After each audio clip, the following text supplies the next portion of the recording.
आज का विषय आपके सामने बताया गया है, बड़ा ही मनोरंजक तथा आकर्षक है। कुंडलिनी और Isa Masih, Lord Jesus Christ, सर्वसाधारण सामान्य लोगों के लिए ये बहुत ही अभिनव बात है और इस तरह कभी भी कोई संबंध आज तक किसी ने उसका जोड़ा नहीं था।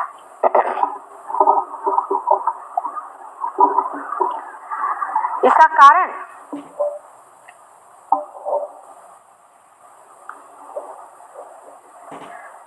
यह है कि धर्म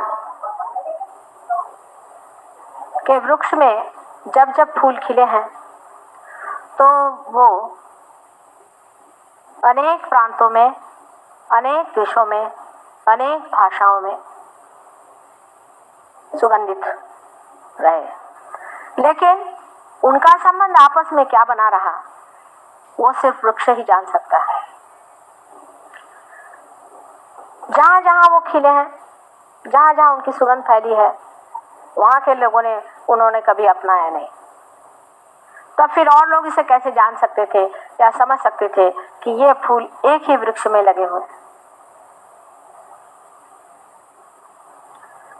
अब हम उस तरफ से बात कर रहे हैं जहां पर आपको अभी तक पहुंचाया नहीं गया। जब आप वहां पहुंच जाइएगा तब हमारी बात आपको बहुत आसानी से समझ आएगी, क्योंकि जो भी हम कह रहे हैं वो सत्य है या असत्य है ये जानने का आपके पास कोई तरीका नहीं, उसका सबूत आपके पास कोई नहीं। आप कैसे जानिएगा कि हम जो कह रहे हैं ये सच है या झूठ? इसका जानने का तरीका जो है वो ये है कि आपको अपना ही अर्थ अभी तक लगाना। आप अभी तक उस स्तर पर नहीं है जहां आप सत्य से संबंधित हो गए हो। इसी कारण कोई चीज सत्य है या असत्य है, सिर्फ ये किंवदंती है या कोई मन की गढ़ी हुई बात है, ये आप नहीं बता सकते। जो लोग जिसे हम कहते हैं पार हो गए हैं, वो इस बात का पूरा तरह से परिचय पा सकते हैं कि कौन सी बात सच है और कौन सी बात झूठ है, क्योंकि उनके हाथ से जो तरंग बह रहे हैं, जो कल हमने यहाँ पर एक्सपेरिमेंट किया था और बहुत से लोगों के हाथ से जो ये तरंगे बहने लग गई थी, उस पर आप गरी से आके तो आप समझ सकते हैं कि जो बात हम कह रहे हैं पूर्ण सत्य है। ईसा मसीह के बारे में ईसाई लोग सिर्फ उसे बाइबल से जानते हैं, जो कि बड़ी गूढ़ किताब है। उसकी गूढ़ता इतनी है कि उसका कोई भी अर्थ ये लोग न लगाने के कारण कुछ न कुछ भी प्रयास करते हैं। जैसे कि बाइबल में लिखा हुआ है कि I will appear before you like tongues of flames. इसका अर्थ वो लोग नहीं दे सकते। वो सोचते हैं कि जब भगवान सामने आएंगे तो उनके अंदर से इस तरह से ज्वालाएं निकलती रहेंगी। इसका अर्थ ये नहीं। इसका अर्थ ये है कि हम सहस्त्रार में तुम्हें दिखाई देंगे। सहस्त्रार का वर्णन है, अनेक तरह से कुंडलिनी का वर्णन बाइबल में है,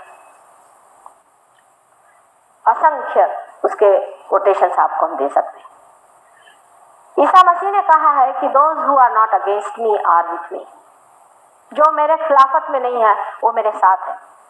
ईसाइयों से जाकर अगर आप पूछे कि ये कौन लोग हैं तो उनको इनका पता नहीं। उन्होंने तो ये बना लिया है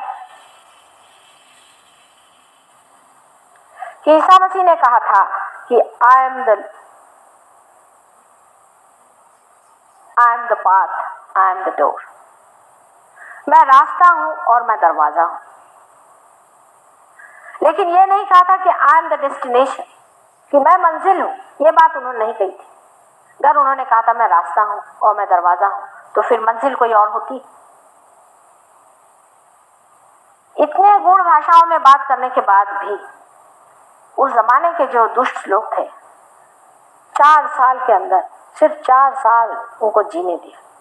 4 साल के अंदर उन्हें क्रॉस पे चढ़ा दिया गया। और आज भी जो लोग उनको मानते हैं और कहते हैं कि हम उनके धर्म का पालन करते हैं, वो भी हर दिन उनके सारे जो तत्व है उनकी बलि चढ़ाते रहते हैं। जैसे मैंने आपसे कल कहा था कि हिंदू लोग भी उतने ही बेवकूफ हैं, उतने मुसलमान, उतने ही ईसाई। ईसा मसीह के बारे में अगर आप देवी भागवत पढ़ सकें कभी, तो उसमें आपको इसका पता लगेगा कि श्री राधा जी ने अपने ही मनोबल से इनका निर्माण किया है, जिसका नाम उन्होंने महाविष्णु बनाया है। इसको 2 हिस्से में एक अंडाकृति उन्होंने बनाया था। इस अंडाकृति का जो बेस है वो श्री गणेश है। श्री गणेश ही मूलतः जीसस क्राइस्ट की शक्ति है। और जो दूसरा अंडाकृति का भाग है, वो जिसे हम षडानंद कहते हैं, षण्मुखानंद कहते हैं, इसको कार्तिकेय कहा जाता है, वो हिस्सा। इस पूर्ण अंडे में जो प्राण है वही ईसा मसीह है। पूर्ण ब्रह्म तत्व ओंकार जो है वही ईसा मसीह है। कुंडलिनी का सारा ही अस्तित्व उनकी वजह से है कहना चाहिए, और वही कुंडलिनी के आधार पर बैठे रहते हैं। श्री राधा जी ने इनको जन्म किया था। ये आपको अगर आप देवी जी का पुराण पढ़ें तो पता होगा। पर मार्कंडेय को पढ़ने के लिए हमारे आज के मॉडर्न लोग कहाँ तैयार हैं। मार्कंडेय जैसा दृष्टा आपको कहीं ढूंढे से नहीं मिलेगा। एक से एक बारीक चीजें देवी की उन्होंने बताई हुई है कि देवी की क्या पहचान है, देवी किस तरह से कपड़े पहनती है, देवी के क्या उनके शौक है, वो किस तरह की है, उनका चलन बलन सब हर एक बारीक बारीक इतनी बातें उन्होंने बताई हुई है कि कभी कभी बड़ा आश्चर्य होता है कि किस कदर इन्होंने इतनी बातें जानी। लेकिन हमारे आजकल के जो आधुनिक अंग्रेजी शिक्षा से शिक्षित जो लोग हैं, वो तो ये भी मानने को तैयार नहीं है कि संसार में देवी नाम की भी कोई चीज होती है और दैवी शक्ति नाम की भी कोई चीज होती है। हालांकि आज अंग्रेज इस तरफ मुड़ रहे हैं, लेकिन हमारे हिंदुस्तानी तो अभी भी बहुत बड़े अंग्रेज बने हुए। मैं बहुत बार कहती हूँ कि अंग्रेजों के टेल कोर्स छोड़ करके हमारे हिंदुस्तान में ज्यादा अंग्रेज है बनिस्बत इंग्लैंड में। मार्कंडेय पुराण मेरे ख्याल से आप लोगों में से बहुत ही कम लोगों ने पढ़ा होगा, लेकिन उसमें अगर आप पढ़ें तो महाविष्णु की स्थापना उस पर आप अगर ध्यान दें तो आप समझ जाइएगा कि ये पूरे क्राइस्ट का ही या ख्रिस्त का ही पूरे वर्णन है। राधा जी ने स्वयं अपनी शक्ति से, जो कि महालक्ष्मी की शक्ति है, इन्हें बनाया है। और उनकी माँ जो मेरी थी वो और कोई नहीं थी, बस आपको सीधे सीधे समझ लेना चाहिए, श्री राधा जी स्वयं थी। स्वयं साक्षात श्री राधा जी ने ही उनको जन्म दिया था। रा माने एनर्जी, शक्ति, और धा माने धारने वाली। जिसने शक्ति को धारण किया वो राधा है। राधा ये महालक्ष्मी का स्वरूप है। राधा जी का संसार में अवतरण हुआ था। जो पहले सीता जी थी वही राधा जी हुई, और राधा जी ने ही गणेश जी को अपने गोद लेकर के, क्योंकि राधा जी तो महालक्ष्मी का अवतरण है और गणेश जी महाकाली ने बनाए हुए थे गौरी स्वरूप होकर के। उन्होंने अपने गोद लेकर के उनको ये विशेष स्वरूप दे करके ख्रिस्त बनाया। अब जो ख्रिस्त शब्द है ये भी कृष्ण से आया है, क्योंकि इनके पिता कृष्ण है, इसलिए इनको ख्रिस्त कहा गया। बहुत समझने की बात है। और इनका नाम जीसस भी इसलिए बनाया गया कि जैसे राधा जी को ये ख्याल आया कि यशोदा जी का नाम आज तक कहीं नहीं आया। यशोदा, यश को देने वाली सो यशोदा। लेकिन अपने यहाँ देखा जाए तो येसु और जेसु उनको कहा जाता है शॉर्ट फॉर्म में। अगर किसी का नाम यशोदा होगा तो उसे यशोदा येसु पुकारते हैं, और अगर यूपी में वगैरह अगर यशोदा नाम चले तो उसे जस्सू कहते हैं। वही जस्सू नाम इनका उन्होंने दिया था। इस प्रकार जीसस क्राइस्ट ये नाम तैयार हुआ है। अब हिंदू लोगों को लगता है कि जीसस क्राइस्ट तो फिर हमारे आदमी हो गए, पर आप हिंदू हैं क्या? आप भारतीय भी नहीं है। और हिंदुत्व का मतलब कोई चीज को लेकर झगड़ा करना हिंदुत्व नहीं होता है। हिंदुत्व तो शक्ति के पुजारियों को माना जाता है, और जो शक्ति से प्लावित है, जो शक्ति से संस्कारित है, उन्हीं को हिंदू मानना चाहिए। जिनके अंदर अभी तक शक्ति जागरूक नहीं है उन्हें हिंदू नहीं मानना चाहिए।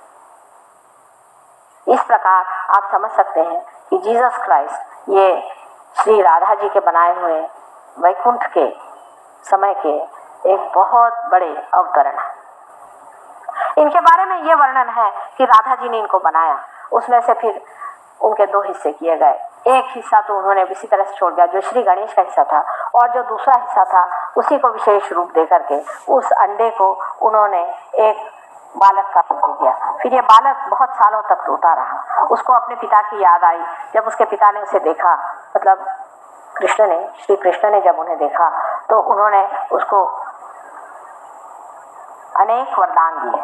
उसमें से एक वरदान ये है कि तुम मेरे से ऊंचे बैठोगे। देखिए, विशुद्धि चक्र हमारा यहाँ है और आज्ञा चक्र हमारा यहाँ, किंतु ब्रेन में विशुद्धि चक्र यहाँ है। ब्रेन के अंदर विशुद्धि चक्र के जो सीट है वो यहाँ पर है, पर चक्रों की दृष्टि से श्री कृष्ण का चक्र ये है और उसके ऊपर यहाँ पर आज्ञा चक्र है जहाँ जीसस क्राइस्ट बसते हैं। दूसरी बात उन्होंने कही कि तुम सारे संसार का आधार हो। तीसरी बात उन्होंने कही कि मैं जो कुछ भी अपनी पूजा में पाता हूँ उसका 16वां हिस्सा तुम्हारे पास पहले ही चला जाता है। इस प्रकार अनेक वरदान देने के बाद विराट ने, श्री कृष्ण ने उनको इस संसार में अवतरण लेने की अनुज्ञा दी। जब ईसा मसीह अपने पिता की बात करते हैं तब वे कृष्ण की बात करते हैं, विराट की बात करते हैं। उन्होंने हमेशा अपने पिता की बात की क्योंकि उनके पिता उनके साथ संसार में अवतरित नहीं हुए थे। उनकी माँ साक्षात महालक्ष्मी थी, आदिशक्ति थी। उसी को उन्होंने होली घोस्ट कहा हुआ है, लेकिन उस वक्त उन्होंने होली घोस्ट की बात इसलिए नहीं की, अपने माँ को होली घोस्ट या कोई देवी के रूप में उन्होंने दुनिया से नहीं जताया, क्योंकि अगर उस वक्त के दुष्ट राक्षसों को यह पता हो जाता कि यही होली घोस्ट है तो उसके पीछे पड़ जाते। अगर ऐसी हालत आ जाती तो जीसस क्राइस्ट खुद इतने बिगड़ जाते कि उनकी जितनी भी संहार शक्तियां हैं उन्हें लेकर के वो तहस नहस कर देते।